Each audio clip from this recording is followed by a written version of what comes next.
আত্মা রোগের চিকিৎসার কোনো মেহনত আছে? কোনো মেহনত নাই, কোনো মেহনত নাই।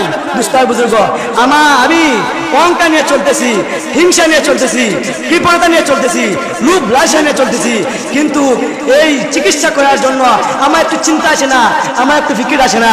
কিন্তু দেহের ডাক্তারের দেহের কোনো রোগ হলে আমরা ঠিকই বুঝি দেহের ডাক্তারের কাছে যেতে হবে। কিন্তু এই যে ভয়াবহ কঠিন অবস্থা, এই রোগগুলা চিকিৎসা না করলে আসলে ময়দানে আল্লাহ পাক রব্বুল আলামিন জাহান্নামের আগুনে ফুরাইয়া আপনাকে আমাকে পাক ও পবিত্র করে জান্নাতে দিবেন।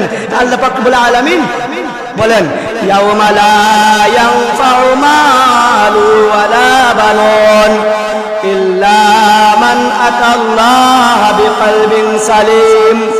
হাসরের ময়দানে কোনো কিছুই কাজে আসবে না, একমাত্র কি আছিস ভাই? পরিশুদ্ধ আত্মা, বিকলবিন সালিম, পবিত্র আত্মা, পরিশুদ্ধ আত্মা।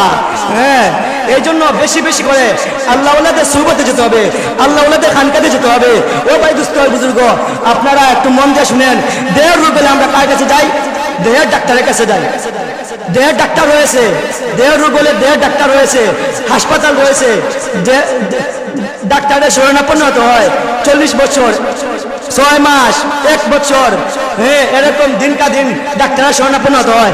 কিন্তু আপনার আমার এই যে দিলের ভিতরে কত রোগগুলা রয়েছে, এই রোগগুলা দূর না করলে আমি যতই বুজুর্গি করি না কেন, আমার দ্বারা হাজারো মানুষ কষ্ট পাবে, আমার অহংকারের দ্বারা হাজারো মানুষ কষ্ট পাবে, আমার অহংকারের দ্বারা হাজারো সমাজ নষ্ট হবে, আমার এই অহংকারের দ্বারা হাজার প্রতিষ্ঠান ধ্বংস হবে। এই জন্য দিলের পেছনে মেহনত করা জরুরি না? জরুরি না? দেহের রোগ হলে দেহের ডাক্তার রয়েছেন, এটা আমরা ঠিকই বুঝি, কিন্তু আমাদের আত্মার রোগের চিকিৎসার জন্য কারা রয়েছেন? আল্লাহ ওয়ালা।